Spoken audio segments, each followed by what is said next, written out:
으로 제가 함께 해주시면 감사하겠습니다. 우리 말씀 한번 볼까요? 사도행전 16장 말씀입니다. 사도행전 16장 25절에서 34절까지의 말씀.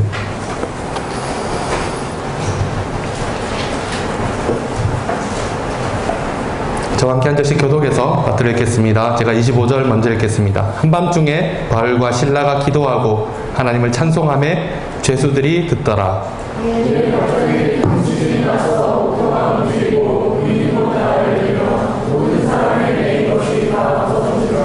간수가 자다가 깨어 옥문들이 열린 것을 보고 죄수들이 도망한 줄 생각하고 칼을 빼어 자결하려 하거늘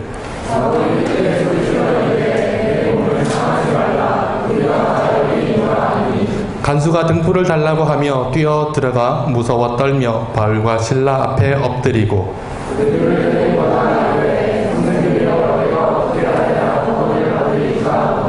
이르되 주 예수를 믿으라. 그리하면 너와 내 집이 구원을 받으리라 하고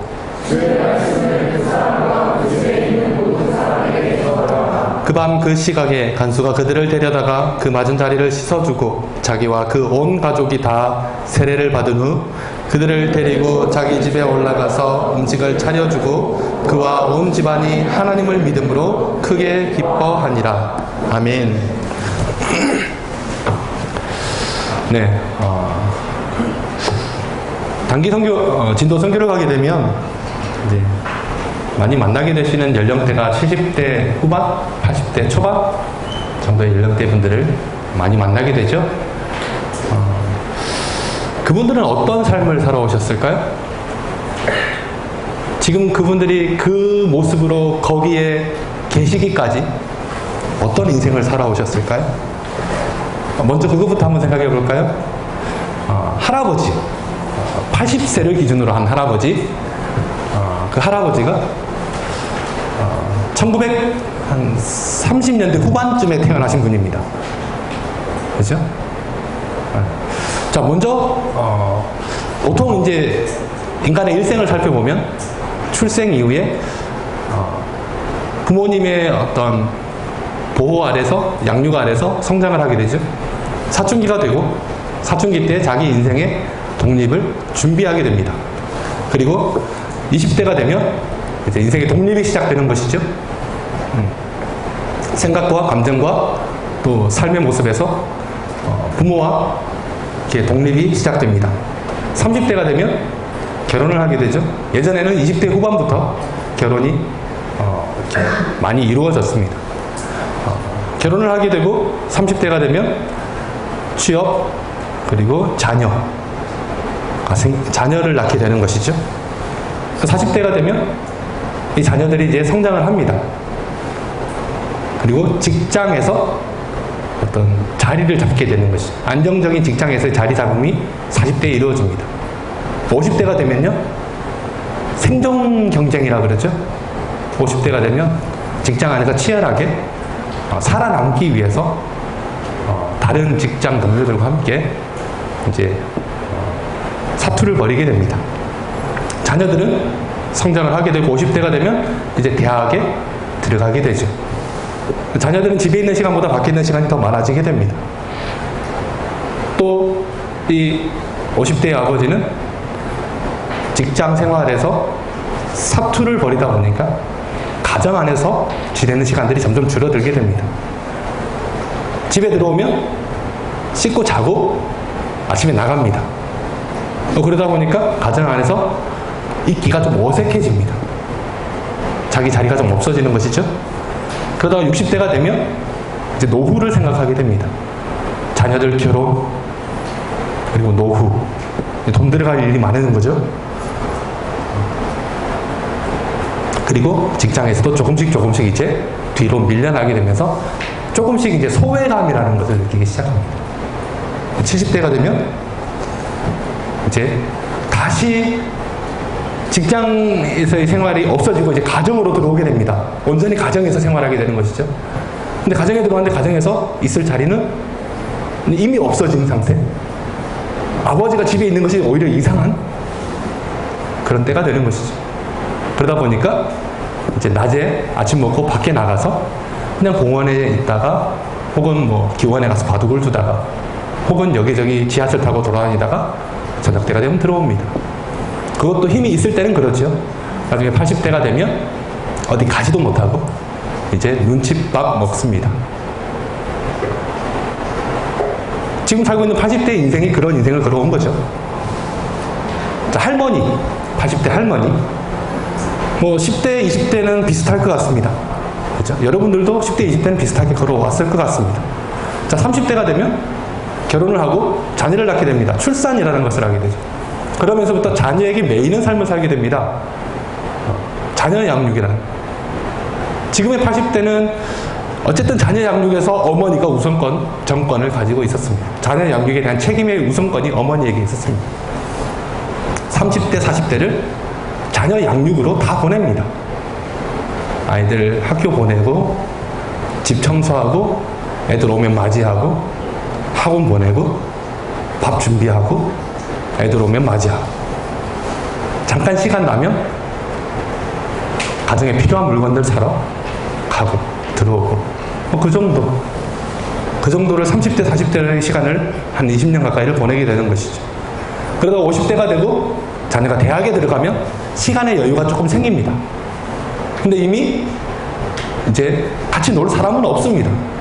왜냐하면 20년을 가정 안에서 다른 친구들과 교제 없이 보냈기 때문에 이제 막 시간은 좀 생기긴 생겼는데 뭔가 어떻게 해야 할 것인지를 모르죠. 뭘 해야 할지를 잘 모릅니다. 운동을 하기도 하고요. 취미생활을 하기도 합니다. 그때부터 다시 조금씩 시작해 보는 것이죠. 60대가 됩니다. 자녀들 출가해서 분가합니다. 이제 영감과 나 둘만 있습니다. 굉장히 어색합니다. 네. 그런 적이 별로 없었거든요. 신혼 때 한 몇 년, 2, 3년 빼고는 둘만 있어 본 적이 없었기 때문에. 또 영감 밥 차려주기도 굉장히 힘듭니다. 아침, 점심, 저녁 다 차려주기가. 그래서 아침 먹고 영감 밖으로 내보냅니다. 그리고 자기도 밖으로 나갑니다. 그리고 밖에서 친구 만나고 놀다가 저녁 때 들어옵니다. 저녁 먹고 들어오기도 하고요. 그러다가 70대가 되고 이제 몸 여기저기가 아파오기 시작합니다. 그리고 80대가 되는 것이죠. 80대 할아버지 할머니는 그런 삶을 살아오신 겁니다. 자, 사회적으로 한번 볼까요? 아까 말씀드린 것처럼 1930년대 후반부에 태어나셨습니다. 1940년에 우리나라에 무슨 일이 있었냐면은 그때 대한민국 임시정부가 세워졌습니다. 그리고 1945년에 일본으로부터 해방이 되었죠. 그리고 48년에 대한민국 임시정부가 수립되고요. 제1대 대한민국 대통령 이승만 대통령의 취임이 있었습니다. 그분들이 어렸을 때 그런 일들이 있었습니다. 그분들이 중학생이 되었을 때 6.25가 터졌습니다. 그리고 3년의 전쟁이 있었고요. 휴전선이 정해졌고 그리고 보릿고개가 시작됩니다. 그분들은 중학생 때 지게 지고 산에 올라가서 나무 해와가지고 또는 뭐 풀뿌리 캐와가지고 그거 쑤어가지고 자기도 먹고 소도 먹이고 그렇게 보릿고개를 보냈던 사람들입니다. 그분들이 대학생이 되고 군인이 되었을 때 4.19 혁명, 5.16 혁명이 있었습니다. 그리고 제2공화국, 제3공화국이 출범했고요. 그분들 중에는 월남에 파병 갔다 오신 분들도 계십니다. 그분들이 군생활 하셨을 때 월남에 파병 갔었거든요. 그리고 1970년대, 80년대 제4, 제5, 제6 공화국이 출범됩니다. 그분들이 40살 정도 됐을 때 그때 나이가 그 정도 나이인데요. 그분들이 제 나이 정도 되었을 때 문민정부가 김영삼 대통령 정부가 출범을 하게 되고요. IMF가 터지게 됩니다. 정말 자녀 대학 보내야 되고 자녀 양육해야 되는 그 나이에 IMF가 터지는 바람에 정말 뼈 빠지게 고생하십니다. 그리고 2000년이 됐을 때 그분들이 60대가 됐죠. 그리고 밀레니엄 시대. 1999년에서 2000년 넘어갈 때, 카운트다운 19, 87 할 때 그분들이 거의 60대쯤 되었을 때입니다. 그리고 한일 월드컵이 있었고, 이명박 정부, 박근혜 정부, 그리고 지금 이제 그분들이 80세가 되었을 때 대통령 탄핵을 경험하고 문재인 대통령 정부가 출범되는 것을 보게 됩니다. 여러분이 만나는 80세의 할아버지, 할머니들은 그렇게 살아오셨습니다. 그것들을 겪으면서 여기까지 살아오신 분들입니다. 그렇게 여기까지 살아왔습니다. 그분들은 지금 무슨 생각을 하면서 살 걸까요? 80세 분들이 요즘 살아가는 것 한 3가지 정도로 나눠볼 수 있습니다. 첫 번째는 약해지는 것에 대한 두려움이 있습니다. 잘 들렸는데 어느 날 갑자기 귀에서 막 우웅 하는 소리가 들리기 시작합니다. 그 소리가 안 없어집니다. 밥 먹을 때도, 화장실 갈 때도, 잘 때도 계속 귀에서 파도 소리 같은 게 들립니다. 청력이 약해지신 거죠. 잘 보였는데 어느 날 갑자기 눈이 뿌옇게, 시야가 뿌옇게 됩니다.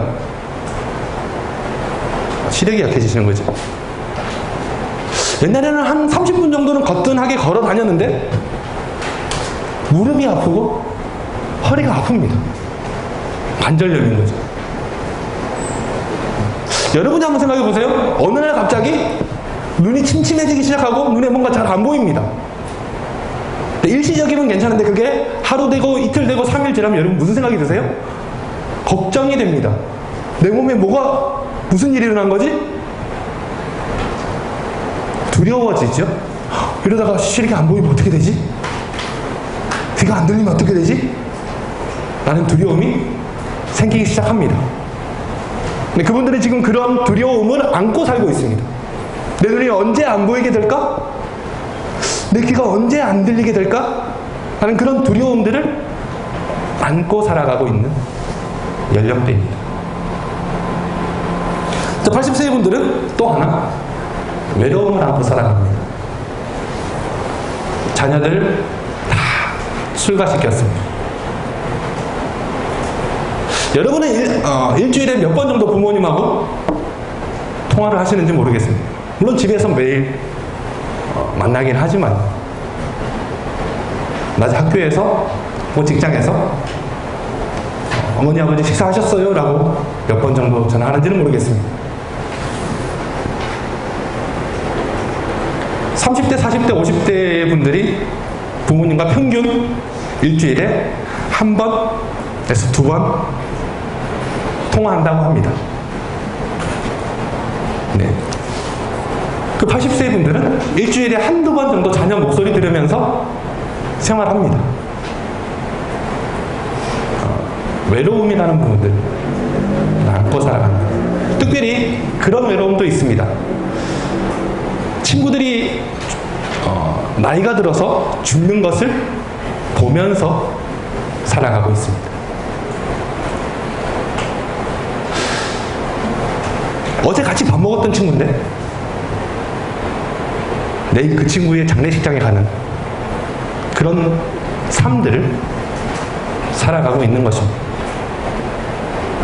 그러면서 더 두려움과 외로움과 또는 인생의 공허함들을 가지고 살아가고 있습니다. 세 번째로 그분들은 경제적인 어려움을 안고 살아갑니다. 젊었을 때는 왕성하게 활동했어요. 돈 많이 벌었습니다. 그리고 자녀들 다 출가시키고 이제 어떤 경제 활동 없이 자녀들이 주는 용돈 가지고 그렇게 살아갑니다. 많이 어려우신 분들은 국가의 지원을 받으면서 살아가기도 합니다. 그래봐야 한 달에 15만원, 20만원 정도입니다. 그 정도의 돈으로 살아가고 있습니다. 그래서 경제적으로도 어려움 경험하면서 살아가고 있습니다. 예전에는 먹고 싶은 거 다 사서 먹었는데, 마음에 드는 옷 있으면 샀는데, 지금은 그냥 참습니다. 돈이 없기 때문에. 또 돈이 있어도 참습니다. 왜 참는지 아세요? 그 돈 모아서 아이들 용돈 주려고. 베개 밑에 차곡차곡 이렇게 아이들이 자녀들이 용돈 줄 때마다 챙겨 넣습니다. 안 씁니다. 모아놨다가 손주들 오면 용돈 줍니다.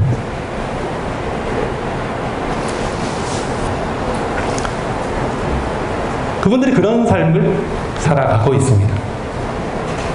여러분들이 만나게 되는 그분들은 지금 그런 삶을 살아가고 있습니다. 그분들이 원하는 것이 있습니다. 그분들이 가장 원하는 게 뭘까요? 뭐라고 생각하세요? 자, 맞추면? 네, 맞추면? 네. 제가 준비는 안 했죠. 문상 5,000원? 네, 하나, 네, 아이고. 대화! 네, 감사합니다. 네. 다음 분? 네. 건강 누가 말씀하셨어요? 아, 네, 홍 집사님 감사합니다. 네. 나중에 돈 있으면 북카페 가서 뭐 하나 사드셔도 됩니다. 네. 건강 아닙니다. 대화도 아니고요. 뭘까요? 사랑. 80세 분들이 이성을 만나서 사랑? 재혼? 관심 아닙니다. 죽음? 복음? 죽음을 원한다고요? 정말 잘 모르시는군요. 딱 한 번만 더 기회 드릴게요. 네, 맞습니다. 성함이? 아, 네. 이따가 제가 따로 챙겨드릴게요. 네. 목사 거짓말 안 합니다. 자녀들이 잘 되는 걸 제일 원하세요. 내 몸이 약해지고 친구도 없고 경제적으로 어렵습니다. 근데 어떻게 보면 내 몸이 건강해지는 것을 원할 수도 있습니다.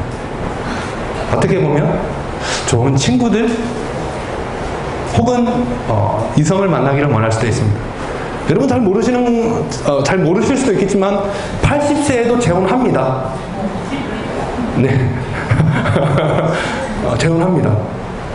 네. 그런 외로우니까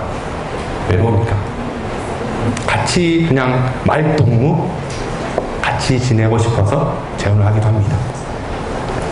돈을 원할 수도 있습니다. 근데 그분들이 공통적으로 가장 원하는 것은 뭐냐 하면은 자녀들이 잘 되는 거, 자녀들이 건강한 거, 자녀들이 평안한 거, 무탈하게 잘 지내는 거. 네, 그걸 그분들이 가장 원하는 게 그것입니다. 근데 그분들의 어떤 인생의 목적은 없습니다. 삶의 목적 자체가 없는 거예요. 자녀들 다 출가시켰어요. 내가 할 거 다 했어요. 이제 나는 그냥 하루하루 살아갑니다. 죽고 싶지는 않지만, 여러분 아시죠? 3대 거짓말 중에 하나? 네. 너희들이 빨리 죽고 싶다는 말? 정말 거짓말입니다. 죽고 싶어 하지는 않습니다. 그런데 그냥 하루하루 살아갑니다. 죽지 못해서 살아가고요. 그냥 오늘 해 떴으니까 오늘 또 하루 삽니다. 배고프니까 밥 먹고요. 어떤 목적이나 어떤 방향을 가지고 살아가는 것이 아니라 해가 뜨고 눈이 떠졌으니까 그냥 일어나서 아침을 먹는 겁니다. 배 안 고프면 점심 안 먹고요. 배 고프면 점심 먹습니다. 심심하면 경로당 가서 친구들 만납니다. 파도 치고요. 저녁에 같이 모였으니까 그냥 같이 밥 한 그릇 같이 먹습니다. 집에 오면 밤이 되었으니까 그냥 잡니다. 그리고 그 다음날 아침에 또 눈 떠지면 그냥 일어납니다. 배고프면 밥 먹습니다. 할 일 없으면 경로당 갑니다. 그냥 무의미한 하루하루 목적이 없는 하루하루, 그냥 그렇게 하루하루가 이렇게 반복되면서 되풀이되고 있는 그런 삶을 살아가고 있습니다. 그런 그분들에게 가장 필요한 것이 있다면 복음이라는 거죠. 왜 복음이 가장 필요할까요? 지금부터 제가 그걸 말씀드리려고 합니다. 여기까지는 서론이었습니다. 지금부터 80세에 귀도 잘 안 들리고 눈도 잘 안 보입니다. 이제 돌아가실 날이 얼마 남지 않은 것처럼 보여집니다. 근데 그분들에게 복음이 필요한 이유가 뭘까요? 왜 여러분들은 거기 가서 복음을 전해야 될까요? 제가 안양제일교회에서 경로대학을 3년 정도 했습니다. 우리 안양제일교회 경로대학은 65세부터 입학을 가능한데요. 요즘 65세에 들어오면은 정말 욕먹습니다. 한 73세 정도 돼야 막내로 들어옵니다. 네. 73세 분들이, 72, 3세 분들이 제일 팔팔합니다. 막 휘젓고 다닙니다. 안양제일 경로대학은 제가 있을 때 한 450명 정도 어르신들이 왔습니다. 3분의 1은 우리 안양제일교회 분들이고요. 또 3분의 1은 안양의 다른 교회 다니는 분들입니다. 또 3분의 1은 교회를 안 다니시는 분들입니다. 자, 그분들이 목요일만 되면 우리 교회 옵니다. 금요일이 되면 어디 갈까요? 은혜와 진리교회 갑니다. 그분들 그대로 거기 갑니다. 그렇게 그냥 그분들은 여기 복지회관, 저기 교회 매일매일 돌아다니면서 하루하루를 보내면서 삽니다. 그분들에게 복음이 필요합니다. 왜 필요한가를 말씀드리고자 합니다. 복음은 그 450명의 모든 어르신들에게 필요합니다. 예수 그리스도를 영접하지 못하신 분들, 아직 구원받지 못하신 분들에게 복음이 필요합니다. 왜요? 당연한 얘기겠지만 그분들에게 오늘 하루는 복음을 들을 수 있는 마지막 날이 될 수도 있습니다. 매주 목요일마다 봅니다. 그런데 어느 날 목요일에 딱 갔는데 안 보이십니다. 돌아가신 겁니다. 지난주 목요일에 뵀어요. 같이 밥 먹었어요. 여행 갔다 왔어요. 근데 그 다음 주 목요일에 안 보이십니다. 안 보이시면 돌아가신 겁니다. 아, 내가 지난주에 복음을 전했어야 됐는데 늦었습니다. 못 듣고 돌아가신 겁니다. 80세의 어르신들에게 내가 복음을 오늘 전할 수 있다는 것은 어쩌면 그분에게는 오늘이 복음을 들을 수 있는 마지막 기회가 될지도 모릅니다. 물론 우리도 그건 마찬가지지만 확률적으로 그분들은 다시 복음을 들을 수 있는 확률이 더 희박합니다. 여러분이 진도 가서 만나는 그 어르신, 여러분이 그날 복음을 전할 수 있었는데 전하지 않으면 어쩌면 그분은 더 이상 복음을 듣지 못하고 돌아가실 수도 있습니다. 마지막으로 나에게 기회가 주어졌는데 내가 그 기회를 또 다른 이야기 한다고 혹은 바빠서 그분들에게 예수 그리스도의 이름을 들려주지 못했다면 나중에 그 사실을 알게 된다면 여러분 마음에 그 짐이 엄청 무겁습니다. 오래 갑니다. 제가 경로대 가면서 2번 정도 그런 경험을 한 적이 있습니다. 아직도 그분 이름과 그때 내가 복음을 전하지 못했다는 그런 마음들, 아직도 아쉬움, 그 미안함, 그 가족들에 대한 미안함으로 아직도 가지고 있습니다. 80세 분들에게 복음을 전할 수 있는 기회가 열렸다는 것은 굉장한 기회입니다. 그분의 인생의 마지막 기회일 수도 있습니다. 마지막 기회를 하나님께서 여러분의 손에 맡겨주신 것일 수도 있다는 것이죠. 그래서 믿지 않는 어떤 예수님을 알지 못하는 80세의 분에게 복음을 전할 수 있는 한 번의 기회가 생겼다는 것은 정말 중요하고 소중한 기회입니다. 정말 중요하고 전도 없는 그런 기회가 되는 것입니다.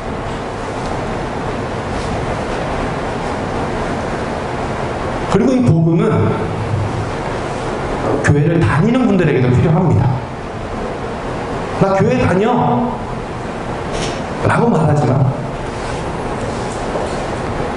그럼 할머니 돌아가시면 천국 가실 수 있겠네요? 라고 물어보면 좀 다른 대답하죠? 내가 요즘 교회를 잘 못 가서, 몸이 안 좋아서 다닐 수가 없어. 혹은 이런 대답도 합니다. 내가 헌금을 못해서. 교회 안 가면 천국 못 가요? 헌금 안 하면 천국 못 가나요? 구원은 오직 예수 그리스도의 이름을 믿음으로 이루어집니다. 주 예수를 믿으면 구원받습니다. 그죠?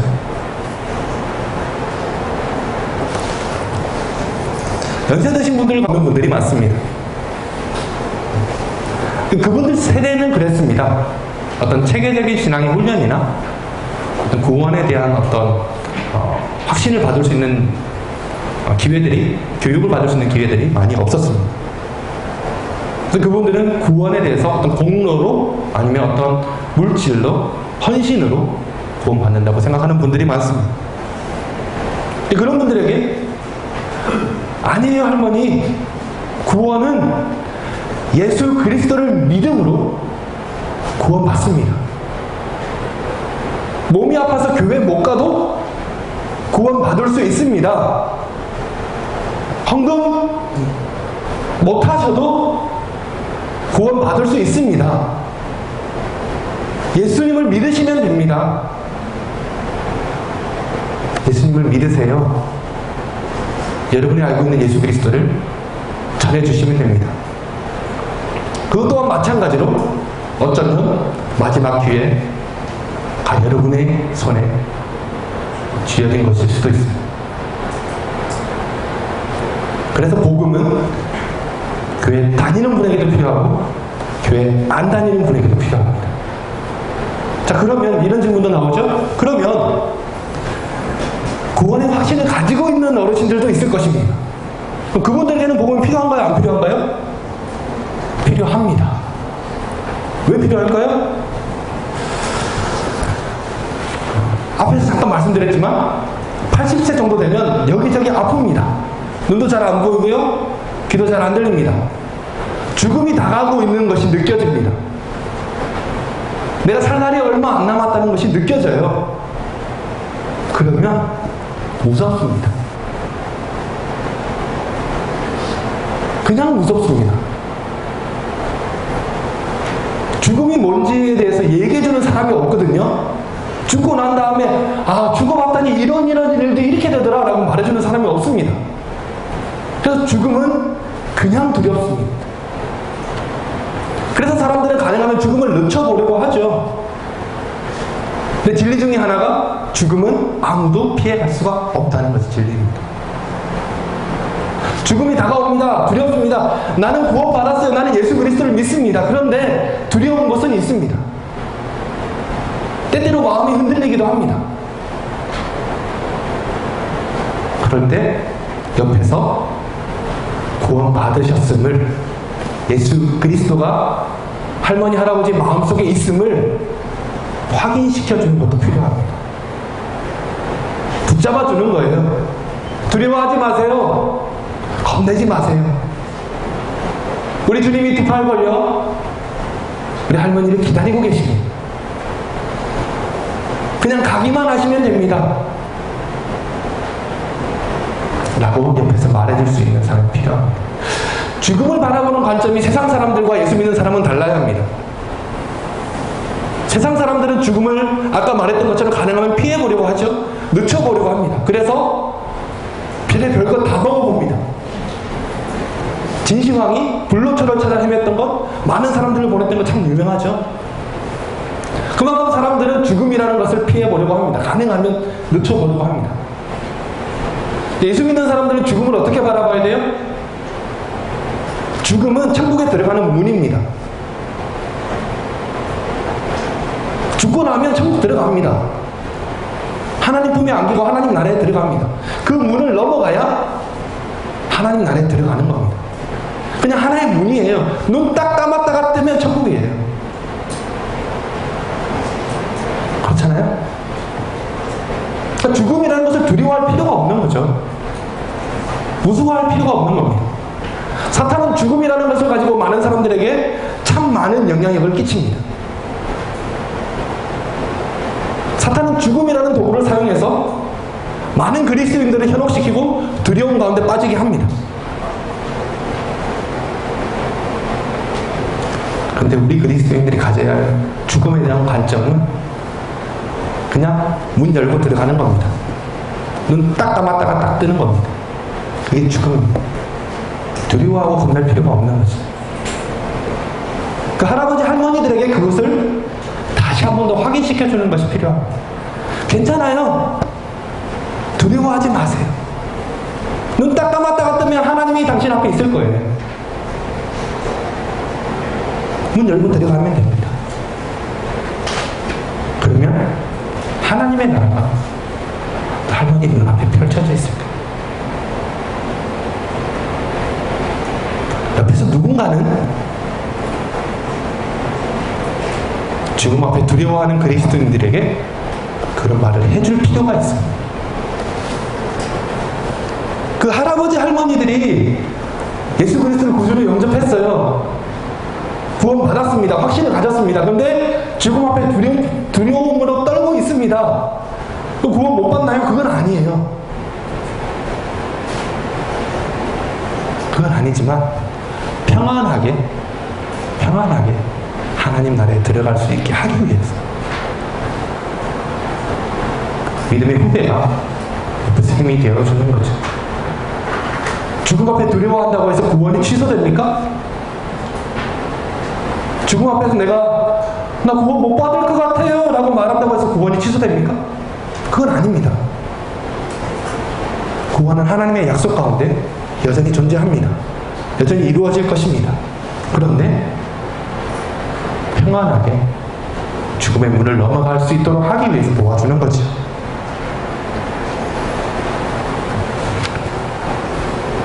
그래서 여러분들이 진도에서 혹은 여러분의 삶의 자리에서 노인분들을 만났을 때, 어르신들을 만났을 때 복음을 전할 수 있는 기회가 열렸다면 그분이 교회를 다니든 예수를 믿든 안 믿든 무조건 복음은 전해져야 됩니다.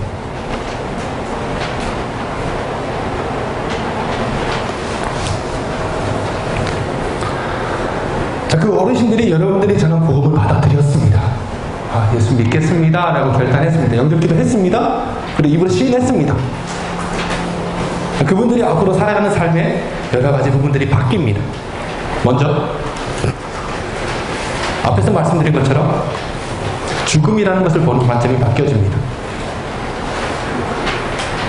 복음을 받아들이면, 예수 그리스도를 영접하면 죽음을 보는 관점이 바뀝니다. 두렵고 무섭고 피해가고 싶은 게 아니라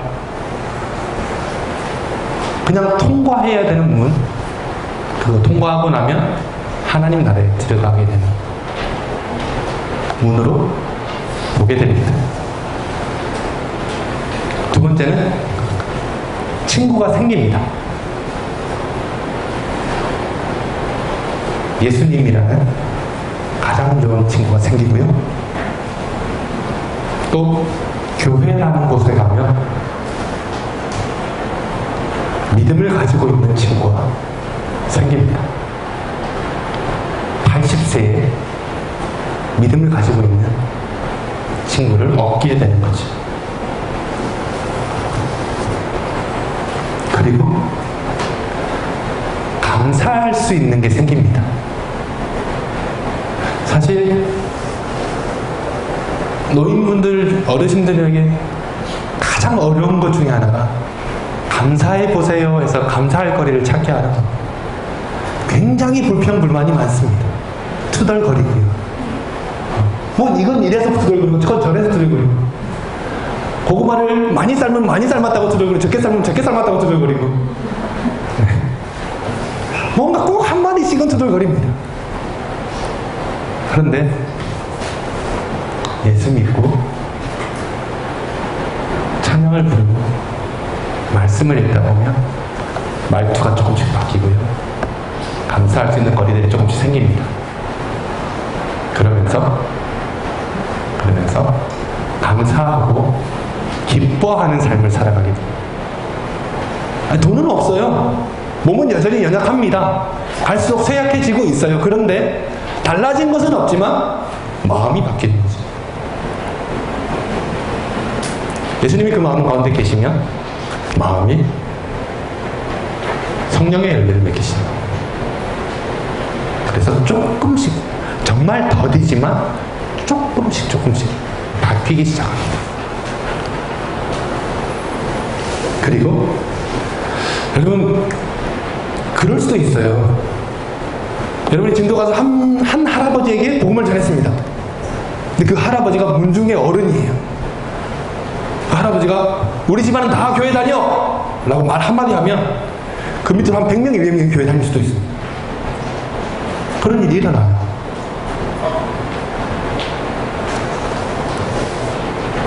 우리 경로대 있을 때 저도 한번 그런 할머니 한 분이 돌아가시는데, 마지막에 이제 제가 가서 이제 복음을 전하고 병상세례를 줬는데, 복음을 전했는데 이제 기력이 따라서 말을 못 하세요. 그래서 할머니 들으셨으면 눈 깜빡깜빡 하세요. 믿으실 거면 눈 깜빡깜빡 하세요. 깜빡깜빡 하는 거예요. 그래서 제가 병상세례 드렸어요. 그리고 10분 있다 돌아가셨어요. 근데 그 할머니가 10분 동안 남긴 유언이 있어요. 그게 뭐냐면, 우리 가족은 다 예수 믿어야 돼. 유언으로 남기고 돌아가셨어요. 그냥 끝나는 거예요. 그 가정은 그냥 다 교회 다녀야 되는 거예요. 유언인데 뭐 무슨 말이 필요해요. 제가 경로대 다닐 때 설교할 때 가끔 그런 얘기 했어요. 유언으로 꼭 그 말 하시라고. 돌아가실 때는 꼭 글로 쓰든지 말로 하든지 꼭 그 말 하시고 돌아가셔야 된다. 몇 번 그런 얘기 한 적이 있습니다. 자녀에게 줄 수 있는, 자녀가 잘 되기를 바라시죠. 자녀에게 줄 수 있는 가장 좋은 선물이 뭔지를 알게 됩니다. 그게 바로 복음이고요, 구원이라는 거예요.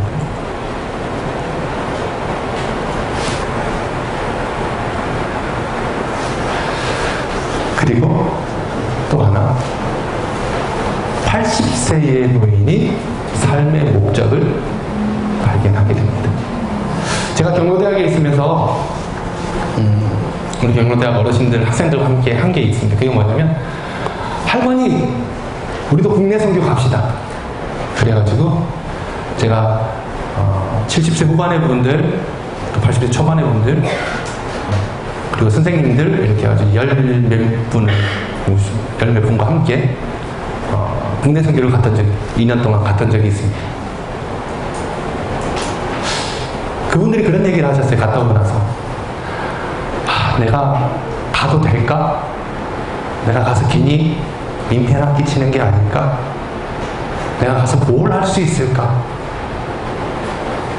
짐 싸면서도 그런 생각하고, 출발하는 날 아침까지 그런 생각을 했대. 갈까? 말까? 근데 가보자, 간다고 했으니까 가보자 하고 짐을 딱 들었는데 짐이 엄청 가볍더래요. 이 정도면 갈 수 있겠다 해서 오셨어요. 그래서 제가 봉고차 따로 해가지고 따로 모시고 이제 나주로 갔어요. 그래도 가고. 근데 그분들이 이제 전도대로 이렇게 전도하고 나가는데 참 놀라운 일이, 경로당에 딱 들어서는 순간 다 친구예요. 그냥 자연스럽게 섞이는 거죠. 같은 연령대고 같은 삶을 살아왔어요. 말이 통하는 거죠. 어떤 할머니 그런 적이 있어요. 한번 들어갔다가 나오셨어요. 목사님 10분만 있다가 봉고차 한 대 가지고 오세요. 그러는 거예요. 근데 봉고차 가지고 왔더니 그 경로당 안에 있는 분 다 데리고 나온 거예요. 15분 만에. 다 데려가서 방 마사지 받았어요. 그리고 점심 먹고. 그냥 너무 쉽게 가까워지는 거죠. 그냥 바로 5분 만에 언니 동생이 되는 거예요. 그냥 집에 쑥 들어가더라고요. 우리는 괜히 쭈뼛거리잖아요. 눈 똑똑 두드리고 누가 안에 있나 없나 이렇게 보잖아요. 근데 그분은 그냥 팍 열고 들어가시는 거예요.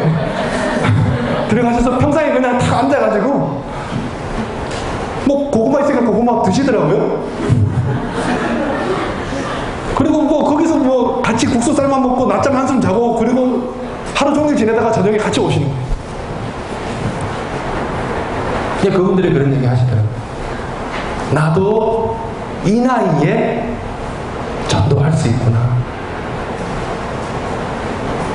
내년에 또 가도 돼요? 라고 물어보시고. 복음이라는 게 80세 노인의 삶도 변화시킵니다. 복음에는 능력이 있어요. 10대, 20대만 변화시키는 것이 아니라 복음은 80세도 변화시킵니다. 마음을 변화시키고요. 삶도 변화시킵니다. 그 나이에 하나님의 나라를 위해서 할 수 있는 것이 있습니까? 있습니다. 그 나이에 복음을 받아들이고 구원을 받으면 남은 인생이 몇 달이든 며칠이든 간에 최선을 다해서 살아갈 수 있게 하나님의 나라를 위해서 정말로 최선을 다해서 그동안 못한 만큼 열심히 살아갈 수 있게 할 수가 있습니다. 우리가 하는 게 아니고 여러분이 하는 게 아니라 하나님께서 성령께서 그렇게 변화시켜 가십니다. 그게 복음의 능력, 여러분이 전하는 복음에 그런 능력이 있다는 겁니다.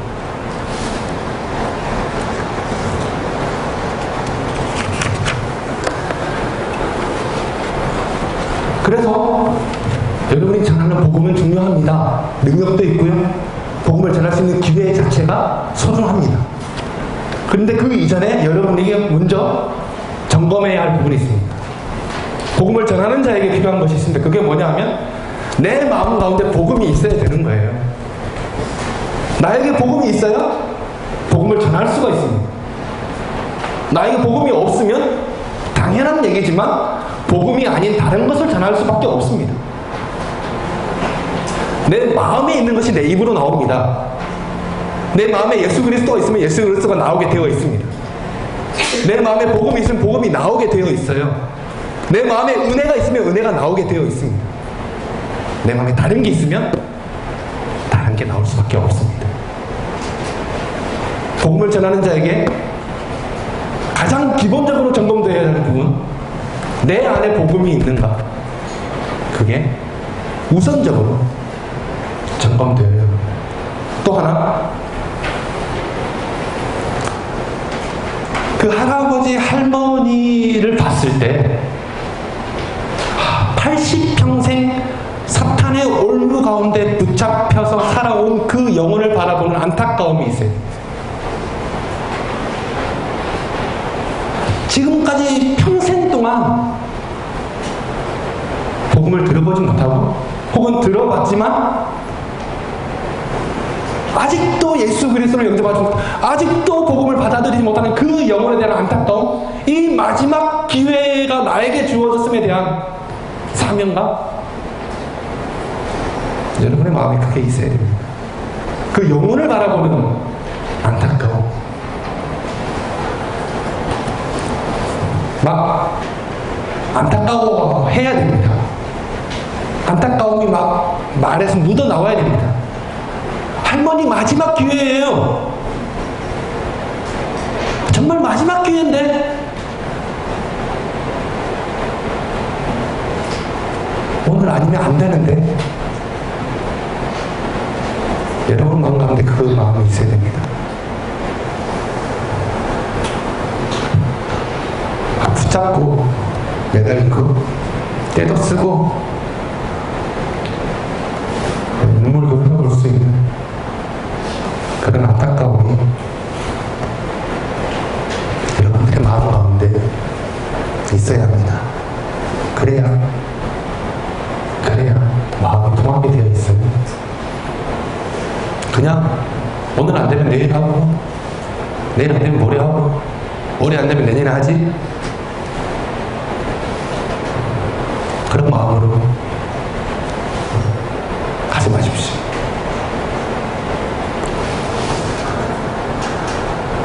사탄은 우는 사자처럼 두루돌며 삼킬자를 찾습니다. 오늘 안 되면 내일 하지 하는 마음으로 가면 백전백패합니다. 최소한 우는 사자처럼 두루돌며 삼킬자를 찾고 있는 사탄보다는 더 담대하게, 더 용감하게 나아가야, 그래야 싸워서 이길 수가 있는 거죠. 이 한 영혼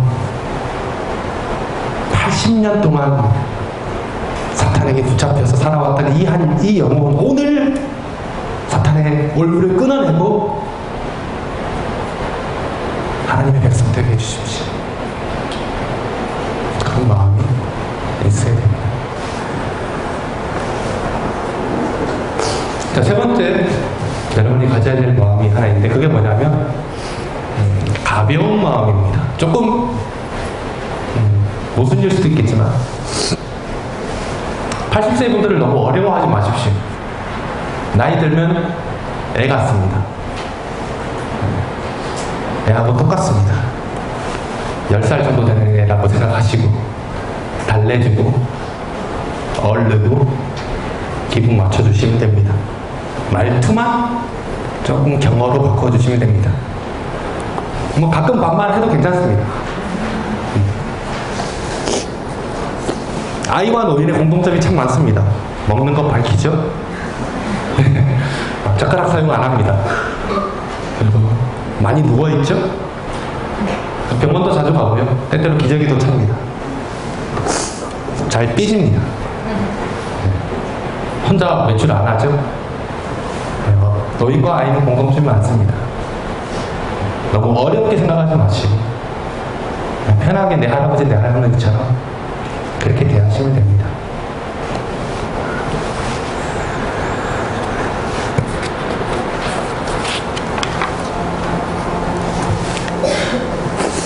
오늘 우리가 읽은 말씀을 보면 다들 아는 내용이죠. 바울과 실라가 빌립보라는 도시에서 복음을 전하면서 다니는데 귀신 들린 여종 한 명이 따라오면서 막 소리를 지르면서 전도하는 것을 방해합니다. 그래서 바울이 힘들어서 이 여인에게서 귀신이 나가게 하죠. 근데 이 여인을 통해서, 점치는 이 여인을 통해서 밥벌이를 하고 있던 불량배들이 있었습니다. 쉽게 얘기하면 조직이라고 해야 되죠. 그 사람들이 이제 바울을 고소를 한 거예요. 바울과 신라를. 그래서 바울과 신라가 매를 맞고 착부에 차여서 옥에 갇히게 됩니다. 근데 우리가 알고 있는 것처럼 거기서 찬송을 부르게 되죠. 그랬더니 착부가 풀리고 옥문이 열리고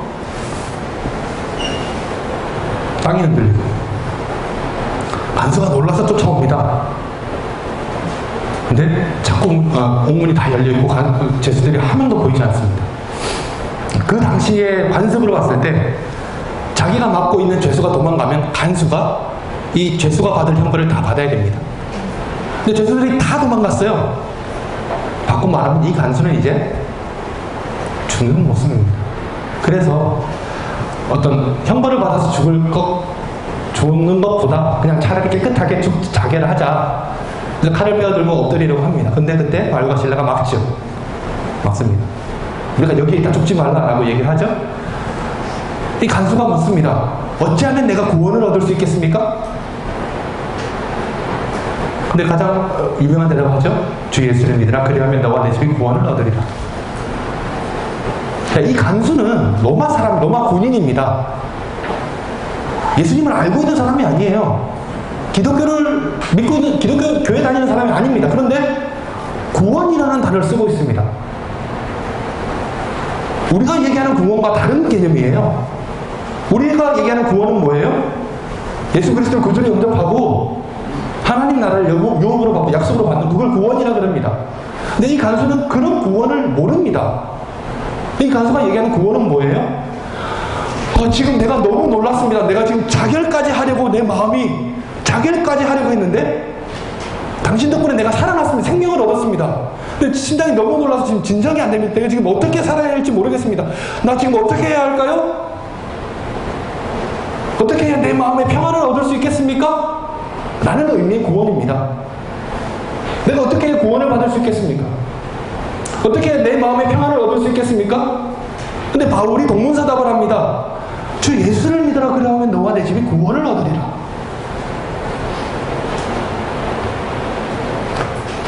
어떻게 하면 마음의 평안을 얻는다고요? 주 예수를 믿으면 마음의 평안을 얻는데요. 근데 세상 사람들은 구원이라는 의미를 우리가 생각하는 뭔가 다른 의미로 많이 사용합니다. 어떤 사람은 이런 의미로 구원이라는 단어를 쓰죠. 내가 정말 10년 동안 몸이 아파서 지냈는데 어떻게 해야 구원을 얻겠습니까? 그 사람이 얘기하는 구원은 내가 어떻게 이 병에서 좀 낫겠습니까? 라는 의미의 구원입니다. 내가 엄청난 빚독촉에 시달려서 몇 년 동안 쫓기면서 살아왔습니다. 어떻게 해야 내가 구원을 얻겠습니까? 그 사람이 이야기하는 구원은 뭐예요? 좀 빚에서 해결되고 빚쟁이들의 손에서 노임받는 그런 구원입니다. 우리 자녀 때문에 정말 미칠 것 같아요. 정말 이 자녀 우리 아들 어떻게 할까요? 그 부모가 원하는 구원은 자녀가 잘 되는 것입니다. 근데 그 모든 구원은 어떻게 이루어집니까? 주 예수를 믿으면 구원이 이루어진다는 거예요. 그들이 원하는 구원, 예수 그리스도를 믿으면 얻을 수 있습니다. 여러분들이 진도에 가서 만나는 80세의 노인분들이 원하는 구원이 있을 거예요. 그분들이 원하는 게 있을 거예요. 그런데 어떻게 하면 구원을 얻을 수 있습니까? 주 예수를 믿으면 구원을 얻을 수 있습니다. 할렐루야. 네, 여러분이 그걸 믿으셔야 돼요.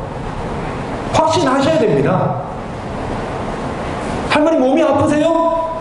예수 믿으면 구원을 얻을 수 있어요. 할머니 자녀 때문에 많이 힘드세요? 예수 믿으면 구원을 얻을 수 있습니다. 예수만 믿으면 할머니도 구원받고요. 할머니의 가정도 구원받을 수 있습니다. 복음을 전하는 자, 예수 그리스도의 이름의 능력을 먼저 경험한 여러분들이 그 이름의 능력을 가지고 자, 복음의 능력이 역사할 줄로 믿습니다.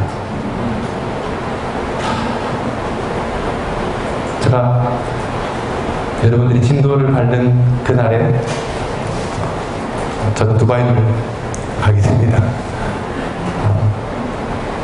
똑같이 더울 것 같아요. 저희가 좀 더 더운 곳에 있을 것 같습니다. 제가 여러분들을 위해서 기도하겠습니다.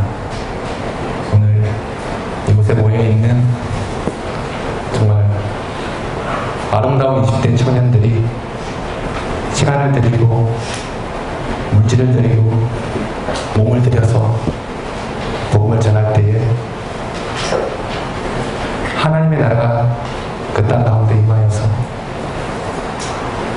80평생 사탄의 올무에 묶여있던 한 영혼이 그날 그 올무를 끊고 하나님의 백성이 되는 그 은혜가, 그 기쁜 소식이 진도 땅 가운데서 들려지기를 기대하는 마음으로 함께 중보하겠습니다. 예수 그리스도의 이름에 능력이 있습니다. 믿으십시오. 여러분이 전하는 예수 그리스도 이름에 능력이 있습니다. 기도하겠습니다.